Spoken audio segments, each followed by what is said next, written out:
வரகி பக்தர்கள் அனைவருக்கும் வணக்கம். இது நம்ம ஆதி வரகி யூடியூப் சேனல். வரகி அன்னையோட அருள் பரிபூர்ணமா எல்லாருக்குமே கிடைக்கணும்னு மனசார பிரார்த்தனை செஞ்சுக்கிட்டு நாம இந்த பதிவை ஆரம்பிக்கலாம். இன்னைக்கு இந்த பதிவு ஆடி மாசத்துல வரக்கூடிய முதல் நாளுக்கான பதிவு. இந்த அற்புதமான நாள்ல குளிக்கக்கூடிய தண்ணீர்ல இப்ப நான் சொல்ல போற பொருளை நீங்க சேர்த்து குளிச்சாலே போதும். 16 வகையான செல்வங்களும் உங்க வீடு தேடி வரும். ரொம்ப ரொம்ப அற்புதமான ஒரு பரிகாரத்தை தான் இப்ப நான் உங்களுக்கு சொல்ல போறேன். இது என்ன பரிகாரம், யாரெல்லாம் செய்யலாம், எந்த நேரத்துல செய்யணும்னு இப்ப நாம தெரிஞ்சுக்கலாம். இந்த ஆடி மாசத்தோட முதல் நாள் ஜூலை மாசம் 17ஆம் தேதி புதன்கிழமையோட சேர்ந்து நமக்கு வருது. இந்த புதன்கிழமை அன்னைக்கு நைட்டு 7 மணி 16 நிமிடங்கள் வரைக்கும் நமக்கு ஏகாதேசி திதி இருக்கு. இது கூடுதல் சிறப்புன்னே சொல்லலாம். பொதுவா புதன்கிழமை நாள் பாத்தீங்கன்னா மகாவிஷ்ணுவோட வழிபாட்டுக்கு உகந்த நாள். அடுத்ததா இந்த ஏகாதேசி திதியும் பெருமாளோட வழிபாட்டுக்கு உகந்த நாள். இப்படி புதன்கிழமையோட சேர்ந்து வரக்கூடிய வளர்பிறை ஏகாதேசி திதி கூடுதல் சிறப்புன்னே சொல்லலாம். புதன்கிழமை நாளே பொன்னையும் பொருளையும் நமக்கு அள்ளி தரக்கூடிய நாள்னே சொல்லலாம். அந்த வகையில புதன்கிழமை நாளோட சேர்த்து ஏகாதேசி திதி நமக்கு வர்றது கூடுதல் சிறப்புன்னே சொல்லலாம். அடுத்ததா இந்த நாள்ல ஆடி மாசத்தோட முதல் நாளும் வர்றது ரொம்ப ரொம்ப அற்புதமான அமைப்புன்னே சொல்லலாம். இந்த ஆடி மாசம் பாத்தீங்கன்னா அம்மன் வழிபாட்டுக்கும் குலதெய்வத்தோட வழிபாட்டுக்கும் உகந்த நாள். ஆடி மாசம்னாலே எந்த அளவுக்கு சக்தி வாய்ந்தது, எந்த அளவுக்கு தெய்வீகமானதுன்னு உங்க எல்லாருக்குமே நல்லாவே தெரியும். நம்ம வாழ்க்கையில மங்களங்களை சேர்க்கக்கூடியதுதான் இந்த ஆடி மாசம். இப்படிப்பட்ட மங்களங்களை சேர்க்கக்கூடிய ஆடி மாசம் பொன்னையும் பொருளையும் அள்ளி தரக்கூடிய புதன்கிழமை நாளோட அதுவும் ஏகாதேசி திதியோட சேர்ந்து வர்றது கூடுதல் சிறப்புன்னே சொல்லலாம். இந்த மாதிரியான அமைப்பு நமக்கு திரும்பி வரவே வராதுன்னு சொல்லலாம். அந்த அளவுக்கு அற்புதமான அமைப்பு இந்த நாள்ல இருக்கு. இப்படிப்பட்ட நாள்ல நாம செய்யக்கூடிய சின்ன சின்ன வழிபாடுகளுக்கும் பரிகாரங்களுக்கும் நிச்சயமா நமக்கு கை மேல பலன் கிடைக்கும்.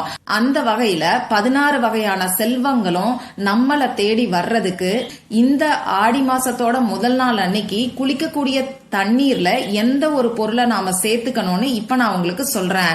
அது மட்டும் இல்லாம நம்ம வாழ்க்கையில மங்களங்கள் சேர்றதுக்கும் செல்வம் மேலும் மேலும் பெருகிறதுக்கும் இந்த ஆடி மாசத்தோட முதல் நாள்ல நம்ம வாங்க வேண்டிய பொருட்களை பத்தியும் இப்ப நான் உங்களுக்கு சொல்ல போறேன். இந்த வீடியோல பூஜை இல்லாத வழிபாடு இல்லாத பரிகாரத்தை தான் நாம பார்க்க போறோம். ஆண்கள் பெண்கள் யாரு வேணாலும் செய்யலாம். உங்களுக்கு பிறப்பு தீட்டு இறப்பு தீட்டு இருந்தாலும் தாராளமா செய்யலாம். பெண்களுக்கு பீரியட்ஸ் டைமா இருந்தாலும் இந்த பரிகாரத்தை செய்யலாம். அசைவம் சாப்பிட்டதுக்கு அப்புறமாவும் இந்த பரிகாரத்தை செய்யலாம். இந்த பரிகாரத்தை நீங்க உங்க வீட்டுல இருந்து மட்டும்தான் செய்யணும். மத்தபடி நமக்கு வேற எந்த விதமான கட்டுப்பாடுகளுமே இந்த பரிகாரத்துக்கு கிடையாது. முதல்ல ஆடி மாசத்தோட முதல் நாள் அன்னைக்கு வாங்க வேண்டிய முக்கியமான 5 விதமான பொருட்களை நான் உங்களுக்கு சொல்றேன். இந்த பொருள்ல உங்களால எதை வாங்க முடியுமோ அதை வாங்கி வைங்க.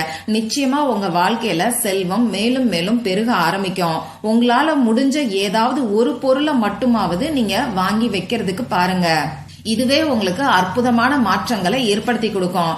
இப்ப நான் சொல்ல போற 5 பொருளையும் வாங்கலாமான்னு கேட்டீங்கன்னா தாராளமா வாங்கலாம். ஆடி மாசத்தோட முதல் நாள் அதாவது புதன்கிழமை அன்னைக்கு காலையில செய்யக்கூடிய முதல் செலவா இப்ப நான் சொல்ல போற பொருள்ல ஏதாவது ஒரு பொருளை நீங்க வாங்கி பாருங்க. அந்த பொருட்கள் என்னன்னு பாத்தீங்கன்னா நம்ம வாழ்க்கையில இருக்கக்கூடிய தடைகளை நீக்கிறதுக்கும் நம்ம வாழ்க்கையில மங்களங்களை சேர்க்கக்கூடிய மஞ்சள் கிழங்கு, அது விரலி மஞ்சள் குண்டு மஞ்சள் எதை வேணாலும் நீங்க வாங்கலாம். இப்படி மஞ்சள் கிழங்கு கிடைக்காது, நான் வெளிநாட்டுல இருக்கேன்னு சொல்றவங்க மஞ்சள் தூளையாவது இந்த நாள்ல வாங்குறதுக்கு பாருங்க. ஆடி மாசம் அம்மன் வழிபாட்டுக்கு உகந்த மாசமா இருக்கறனால இந்த மஞ்சள் தூள் அம்மனுக்கு உகந்ததா இருக்கறனால ஆடி மாசத்தோட முதல் நாள்ல மஞ்சள் தூள் வாங்குறது ரொம்ப ரொம்ப அற்புதமான பலன்களை நமக்கு கொடுக்கும். அடுத்ததா 2வது பொருள் என்னன்னு பாத்தீங்கன்னா எலுமிச்சம்பழம். அம்மன் வழிபாட்டுக்கு உகந்ததுன்னு சொன்னாலே எலுமிச்சம்பழம் தான் நம்ம ஞாபகத்துக்கு வரும். இந்த எலுமிச்சம்பழத்துக்கு கெட்ட சக்திகளை நீக்கக்கூடிய தன்மை உண்டு. இந்த எலுமிச்சம்பழத்தை மரத்திலிருந்து பறிச்சதுக்கு அப்புறமாவும் இதுக்கு உயிர் சக்தி இருக்கு. அந்த வகையில ஆடி மாசத்தோட முதல் நாள் அன்னைக்கு 5 எலுமிச்சம்பழங்களை நீங்க வாங்குங்க. 5ங்கிற எண்ணிக்கையில எலுமிச்சம்பழத்தை நீங்க வாங்குறதுக்கு பாருங்க. அடுத்ததா நாம வாங்க வேண்டிய முக்கியமான பொருள் என்னன்னு பாத்தீங்கன்னா நம்ம வாழ்க்கையில இனிப்ப சேர்க்கக்கூடிய வெல்லம். உங்களால முடிஞ்சா வெல்லம் வாங்கி வைங்க. அப்படி இல்லைன்னா நாட்டு சர்க்கரை, வெள்ளை சர்க்கரை, இப்படி இனிப்பான பொருட்கள்ல ஏதாவது ஒன்ன நீங்க வாங்கிக்கோங்க. 4வது பொருள் என்னன்னு பாத்தீங்கன்னா ஏலக்காய். பெருமாளுக்கும் மகாலட்சுமி தாயாருக்கும் ஏலக்காய் ரொம்ப ரொம்ப உகந்தது. ஏலக்காய் வாசம் வீசக்கூடிய இடத்துல பெரும்பாலும் மகாலட்சுமி தாயாரும் நித்திய வாசம் செய்வாங்கன்னே சொல்லலாம். அந்த வகையில உங்களால முடிஞ்ச அளவுக்கு கம்மியான அளவுல கூட ஏலக்காய் வாங்குறதுக்கு நீங்க பாருங்க. அடுத்ததா வாங்க வேண்டிய முக்கியமான 5வது பொருள் என்னன்னு பாத்தீங்கன்னா பச்சரிசி. உங்க எல்லாருக்கும் நல்லாவே தெரியும், இந்த பச்சரிசியில மகாலட்சுமி தாயார் வாசம் செய்யறாங்க. இந்த பச்சரிசிக்கு எல்லா விதமான மங்கள காரியங்கள்லயும் முதல் இடம் இருக்கு. இப்போ நான் உங்களுக்கு 5 பொருட்களை சொல்லியிருக்கேன். இந்த 5 பொருட்கள்ல ஏதாவது ஒரு பொருளையும் நீங்க வாங்கலாம், 5 பொருட்களையும் சேர்த்தும் வாங்கலாம். புதன்கிழமை அன்னைக்கு செய்யக்கூடிய முதல் செலவா இந்த பொருட்களை நீங்க வாங்கி பாருங்க. இப்படி நீங்க பொருட்களை வாங்கும் போது ராகு காலம் யமகண்டம் இல்லாத நேரமா பார்த்து வாங்குங்க. புதன்கிழமை அன்னைக்கு காலையில நமக்கு 7:30 மணில இருந்து 9 மணி வரைக்கும் யமகண்டம் இருக்கு. அதனால இந்த நேரத்துல வாங்குறத தவிர்த்துக்கோங்க. அதே மாதிரி புதன்கிழமை அன்னைக்கு ராகு காலம் மத்தியானம் 12 மணில இருந்து 1:30 மணி வரைக்கும் இருக்கு. இந்த நேரத்தையும் நீங்க இந்த பொருட்கள் வாங்குறத தவிர்த்துக்கிறது நல்லது. மத்தபடி வேற எந்த டைம்ல வேணாலும் இப்ப நான் சொன்ன பொருட்களை நீங்க வாங்கலாம். இந்த பொருட்களை வாங்கிட்டு வந்து உங்க பூஜை அறையில வச்சு வழிபாடு செஞ்சுட்டு, அதாவது விளக்கு ஏத்தி வச்சு வழிபாடு செஞ்சுட்டு அதுக்கப்புறமா நார்மலா எப்பயும் போல நீங்க சமையலுக்கு பயன்படுத்திக்கலாம். இத இந்த ஆடி மாசத்தோட முதல் நாள்ல நீங்க செஞ்சு பாருங்க. நீங்க நம்பவே முடியாத மாற்றங்கள் நிச்சயமா உங்க வாழ்க்கையில ஏற்பட ஆரம்பிக்கும். சரி, இப்ப இந்த ஆடி மாசத்தோட முதல் நாள் அன்னைக்கு குளிக்கக்கூடிய தண்ணீர்ல நாம மிக்ஸ் பண்ண வேண்டிய அந்த பொருள் என்னன்னு இப்ப நான் உங்களுக்கு சொல்றேன். இத நீங்க முதல் நாளே தயார் பண்ணி வச்சிருங்க. அதாவது நாளைக்கு செவ்வாய்க்கிழமை அன்னைக்கு நைட்டு தூங்க போறதுக்கு முன்னாடி இந்த தண்ணீரை ரெடி பண்ணி வச்சுக்கோங்க. ஏதாவது ஒரு பெரிய பாத்திரம், அப்படி இல்லைன்னா ஒரு சின்ன பக்கெட்டையோ சின்ன பவுலையோ எடுத்துக்கோங்க.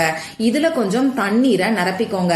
இந்த தண்ணீர்ல இப்ப நான் சொல்ல போற 3 பொருட்களையும் நீங்க சேர்த்துக்கோங்க. முதல் பொருள் என்னன்னு பாத்தீங்கன்னா ஏலக்காய். ஏலக்காய 1-2 நச்சிட்டு அந்த தண்ணீர்ல நீங்க சேர்த்துக்கோங்க.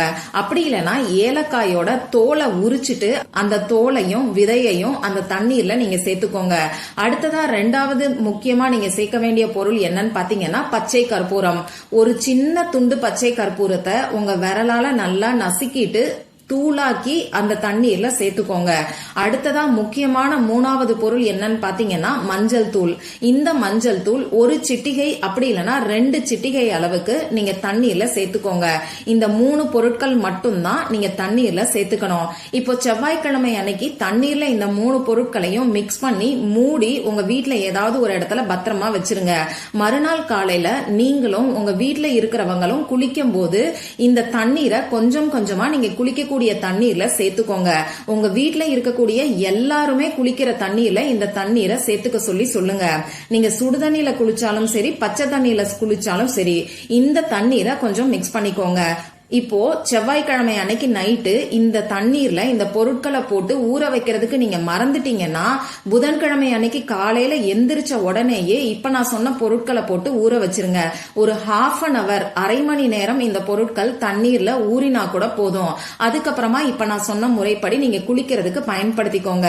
அந்த பச்சை கற்பூரமும் மஞ்சள் தூளும் தண்ணீர்ல கரைஞ்சு போயிருக்கும். அந்த ஏலக்காய் விதைகளும் தோலும் அடியில நமக்கு அப்படியே இருக்கும். இதை எடுத்து உங்க வீட்டுல இருக்கக்கூடிய ஏதாவது ஒரு செடி அப்படி இல்லைன்னா மரத்துக்கு அடியில இருக்கக்கூடிய மண்ணுல நீங்க போட்டுருங்க.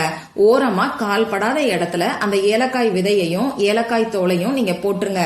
இவ்வளவுதான் நீங்க செய்ய வேண்டியது. ரொம்ப ரொம்ப எளிமையான தாந்திரிக பரிகாரத்தை தான் இப்ப நான் உங்களுக்கு சொல்லியிருக்கேன். எல்லாருமே செய்யக்கூடிய வகையில ஈஸியான பரிகாரம்னே சொல்லலாம். ஆனா இந்த எளிமையான பரிகாரம் நம்ம வாழ்க்கையில அற்புதமான மாற்றங்களை கொண்டு வந்து சேர்க்கும். அதனால நம்பிக்கையோட இப்ப நான் சொன்ன பரிகாரத்தை ட்ரை பண்ணி பாருங்க. இந்த பதிவுல உங்களுக்கு ஏதாவது சந்தேகம் இருந்துச்சுன்னா எனக்கு கமெண்ட் பாக்ஸ்ல கேளுங்க. அதை நான் உங்களுக்கு உடனே தெளிவுபடுத்துறேன். இந்த பதிவு உங்களுக்கு பிடிச்சிருந்தா லைக் பண்ணிட்டு உங்க ஃப்ரெண்ட்ஸ் அண்ட் ஃபேமிலி கூட ஷேர் பண்ணுங்க. இந்த மாதிரி அந்தந்த நாளுக்கும் நேரத்துக்கும் திதிக்கும் உரிய வழிபாடுகளையும் பரிகாரங்களையும் நீங்க மிஸ் பண்ணாம தெரிஞ்சுக்கிறதுக்கு நம்ம சேனலை மறக்காம சப்ஸ்கிரைப் பண்ணிட்டு பக்கத்துல இருக்கக்கூடிய பெல் ஐகானையும் பிரஸ் பண்ணிக்கோங்க. மற்றும் ஒரு பயனுள்ள பதிவுல நாம சந்திக்கலாம். நன்றி.